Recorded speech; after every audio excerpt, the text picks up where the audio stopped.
Bonjour, bienvenue à tous dans ce nouveau numéro, le second numéro de À la lumière de la parole. Un rendez-vous, votre rendez-vous, le rendez-vous où nous prenons le temps ensemble de nous arrêter et de laisser la parole de Dieu éclairer notre réalité, les réalités de notre vie quotidienne. Vous est-il déjà arrivé d'avancer et sans vraiment savoir où vous alliez? Et si oui, nous allons essayer de répondre à cette question dans ces nouveaux numéros. Je ne suis pas seul, d'accord, dans ces nouveaux numéros. Merci encore Josiane Grâce d'avoir encore une fois de plus accepté notre invitation. C'est avec elle que nous parlerons aujourd'hui d'un thème assez particulier. Nous parlerons du thème marcher dans la lumière. Alors après avoir parlé d'une parole qui est claire, aujourd'hui nous parlerons de marcher dans la lumière.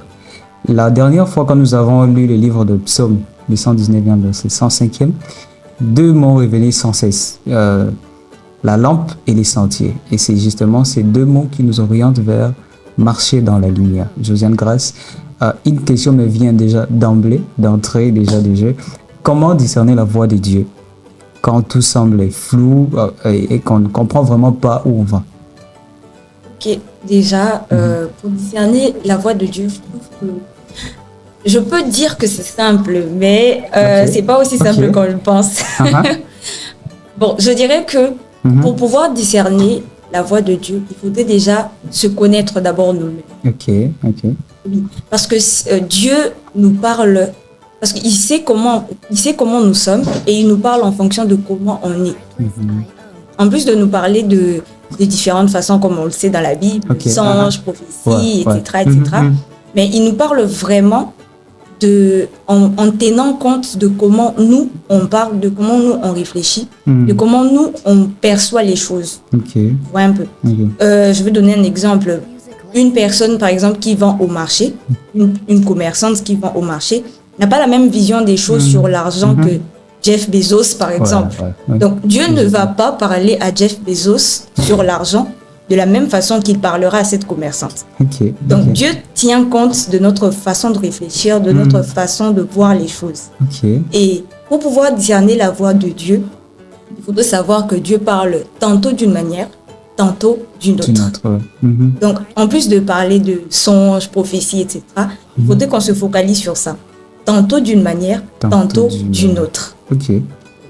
Tantôt d'une manière, tantôt d'une autre. Et que direz-vous du fait qu'on dise les silences de Dieu n'est pas synonyme de son absence. Voilà, quand il ne parle pas, c'est un synonyme de dire qu'il dit quelque chose. Mais finalement, c'est les silences. Après, c'est les silences. Qu'est-ce que les silences dit? Mais après, généralement, Dieu, lorsqu'il est silencieux, c'est parce qu'il a fini de parler. Oui. Quand on reste silencieux, il a fini de parler. Généralement, quand on prie, c'est nous qui parlons. C'est nous qui parlons. Et généralement, on ne laisse même pas le temps de parler. Et lorsqu'on prend cette volonté-là, ce temps-là de pouvoir l'écouter, lorsqu'il va finir de parler, il va se taire. C'est tout à fait normal. Et par exemple, tu pries pour un travail, il va te dire. Tu l'as posé la question, il te répond, il te dit fais ceci, fais cela, ou va à un tel endroit, rencontre une telle personne. Mais après, il t'a dit ce que tu dois faire. Mais après, tu vas arriver à un tel endroit. Seigneur, tu as dit quoi? Mais il t'a déjà tout dit. Il se tait, il attend que tu fasses. Des actions concrètes. Tu vois un peu. Seigneur, donne-moi le don de prophétie. Donne-moi. Oui, il t'a donné. Et après, tu viens encore lui poser la même question. Il attend en fait que tu fasses. Il t'a déjà répondu. Il se tait afin de pouvoir regarder si tu vas mettre en pratique ce qu'il t'a dit. Ou il t'écoute aussi parler pour une prochaine fois. Parce que généralement, on se dit non, Dieu il se tait, il ne parle plus, mais des fois on lui pose même plus des questions. On vient dans sa présence, on se plaint, on finit, on part et on se dit qu'on a prié. Alors que tu n'as pas posé des questions. Vous savez, dans ce que vous dites, il y a une maman, elle priait. Après la prière, elle est allée dormir. Elle dort et voilà, on peut dire un rêve, elle fait un rêve vraiment. Elle voit des choses vraiment waouh. Mais là, tout ce qu'elle voit, elle voit quelque chose d'assez drôle. Les cercueils. Mais elle voit l'argent quand même à côté du cercueil. Et quand elle demande l'interprétation, Elle dit, aidez-moi vraiment, je veux savoir ça veut dire quoi. Je veux savoir, est-ce que c'est une orientation, est-ce que c'est vraiment une indication qui vient de Dieu? Je vais vous faire rire. Écoutez comment elle prie. Elle dit, Seigneur, toi-même tu sais ce que moi je te demande. Naona Sengi, pour ceux qui ne comprennent pas, ce que j'ai demandé, est-ce que je n'ai pas demandé? Fais-le seulement.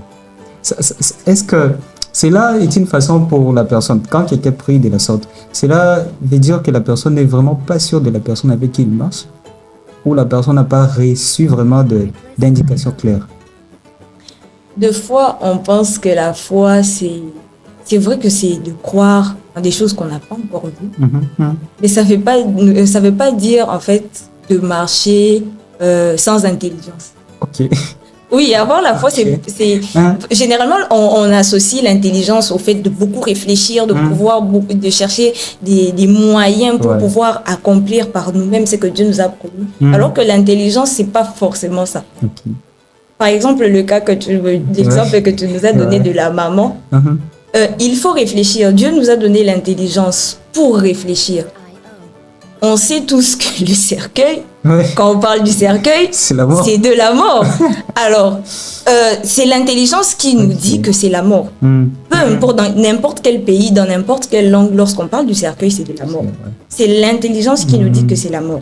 Alors, lorsque Dieu, comme je vous l'ai dit, lorsque Dieu nous montre le cercueil, il tient compte de notre connaissance, il tient compte de notre façon de voir les choses. Vous voyez un peu. Téné, je n'ai peut-être pas énoncé les textes de notre moment de partage. Nous sommes dans le livre de Proverbes 3, du 5e au 6e verset. Je vais le lire pour nous. La Bible dit, les sages disent ce qui suit. Confie-toi à l'Éternel de tout ton cœur. Ne t'appuie pas sur ta sagesse, reconnais-le de toutes tes voies et il aplanira tes sentiers. Wow, quel message. Wow. Quel texte. N'est-ce pas, cela vient appuyer ce que vous dites, Tato. Sagesse. Il parle de sagesse, il parle d'intelligence, il parle de notre façon de percevoir le message de Dieu.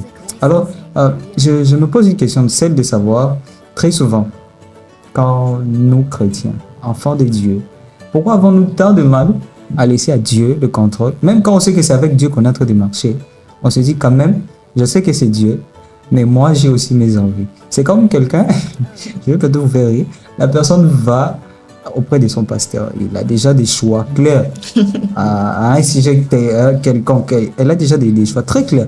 Mais elle a juste besoin que la personne puisse faire comme une confirmation de ce qu'il a. Or, Dieu a dit, confie-toi à lui. N'est-ce pas que c'est lui qui trace les chemins? N'est-ce pas que c'est lui qui donne, n'est-ce pas, les directives claires? Pourquoi ne pas faire confiance à Dieu? Bon, là, c'est très, très, très, très complexe parce que ça arrive à tout le monde. Ça arrive à tout le monde. À un moment donné, on se dit que peut-être Dieu traîne, peut-être qu'il ne veut pas parler, il n'a rien à dire sur ça, il est silencieux et on se dit que le temps presse, le temps passe, je dois faire quelque chose et du coup, tu prends les rênes, tu ravis les rênes à Dieu et tu fonces. Alors que il faudrait vraiment, c'est un très grand exercice, c'est un très grand devoir. Parce que lorsque Dieu dit qu'on puisse se laisser conduire par lui, ce n'est pas une demande. C'est pas une demande, c'est une obligation. Parce qu'il sait que de nous-mêmes, on ne saura pas le faire. Il sait que de nous-mêmes, on n'a pas cette capacité-là de se laisser naturellement conduire par une autre personne et de surcroît, Dieu, on ne le voit pas. Tu vois un peu. Donc, on se dit que non, peut-être que c'est Satan, peut-être qu'il y a le doute et tout ça. Et c'est vraiment un devoir personnel que tout chrétien doit faire, tout chrétien doit avoir chaque jour de sa vie. Regarder dans son quotidien, est-ce que dans ce que je fais, est-ce que dans ce que je dis, est-ce que dans ce que je pense, est-ce que je me laisse conduire par le Seigneur, est-ce que je me laisse conduire par le Saint-Esprit. Sinon, on va toujours tomber dans le doute, le manque de foi, et là, on s'éloigne vraiment de ce que Dieu attend de nous. Exactement. Parce que si vous vous rendez compte, Dieu, dans sa façon d'éclairer les chemins de l'humain, dans sa façon de donner des directives à l'humain, nous, humains, nous avons comme l'impression qu'il éclaire juste le présent et que le futur et ce qui vient après, c'est comme quelque chose de voilé. Or, à vrai dire, ce n'est pas ça. Est-ce que cela n'est-il pas une façon de Dieu de vraiment garder l'humain près de lui? N'est-il pas, c'est vraiment pas une façon de garder l'homme près de lui pour qu'à chaque fois, l'humain ne vienne pas simplement pour des choses auxquelles il a vraiment besoin. Parce que, figurez-vous, vous qui nous suivez par exemple, s'il arrivait que Dieu vous donne voilà, toutes les directives, même votre finalité, pourquoi vous allez les suivre?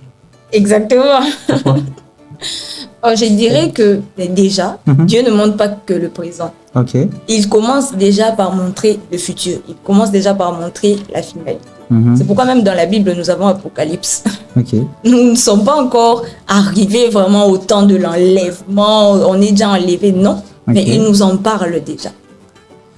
Il nous a même donné les processus. On va reconnaître l'enlèvement, le temps de la fin par ceci, par cela. Et même dans nos vies personnelles, il nous dit ça. Il nous montre ça. Il dit déjà que non, ma soeur, ma fille, tu seras un tel, j'étais appelé à être un tel, tu seras pasteur, tu seras chanteur, tu seras adorateur et tout. Dieu nous dit ça déjà. Et d'ailleurs, même la plupart des personnes, ils s'attachent à ça pour encore croire, même quand c'est difficile. Non, l'Éternel m'avait dit que je serais adoratrice. Non, l'Éternel m'avait dit que je serais pasteur. Maintenant, là où il floute tout, c'est dans le processus. Okay. Il dit juste, ça sera pas facile, mais crois en moi, sois avec moi, suis-moi et allons-y. Mais sinon, il montre pas que le présent, il montre déjà le futur.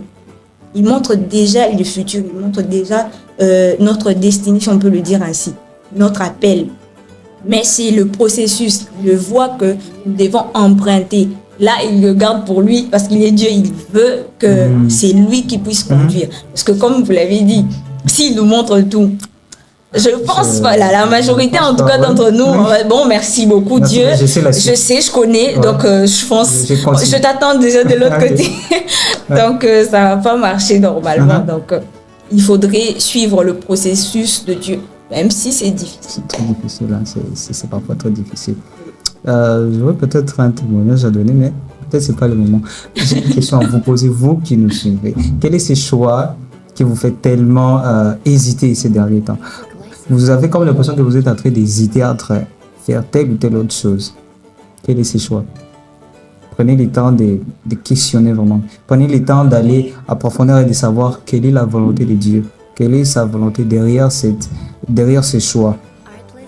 Et donc pour revenir à notre discussion, comment justement garder cette ferveur-là, comment continuer à faire confiance à Dieu, même quand ce choix est vraiment difficile, mais comment continuer à faire confiance à Dieu? Restez à côté de Dieu. Okay. Continuer à l'écouter. Continuer à l'écouter. Faire confiance au processus. Oui, parce que si on s'éloigne carrément de l'appel, on s'éloigne carrément de tout, en fait, de tout ce qu'il nous a promis, de tout ce qu'il nous a dit qu'il ferait de nous ou avec nous. Donc, même si ça fait mal, on continue. Et généralement, je vais donner un exemple lorsque nous partons à l'hôpital et qu'on doit nous faire une prise de sang. C'est pas tout le monde qui supporte la piqûre, hein. C'est pas tout le monde qui supporte. Mais même ceux qui pleurent, même ceux qui ne veulent pas, même les enfants qu'on attache pour leur donner une injection et tout, ils restent quand même là. Même si ça fait mal, ils doivent prendre ça parce que c'est bon pour leur santé. Et généralement, les choses ne sont pas toujours sucrées. Ça peut être amer, mais c'est bon pour la santé. Tenez même dans la suite du proverbe que nous avons lu, proverbe 3, de la suite quand nous sommes au verset 24, la Bible dit, si tu te couches, tu seras sans crainte. Et quand tu seras couché, ton sommeil sera doux. Et dans le 25e verset, il dit, ne redoute ni une terreur soudaine, ni une attaque de la part des méchants. Car l'Éternel sera ton assurance, il préservera ton pied de toute embûche. Quelle assurance. N'est-ce pas là une façon de clore vraiment en beauté cette émission, une façon pour dire, faisons confiance à Dieu. Marcher dans la lumière, cela suppose et cela va bien au-delà de ce que nous pensons.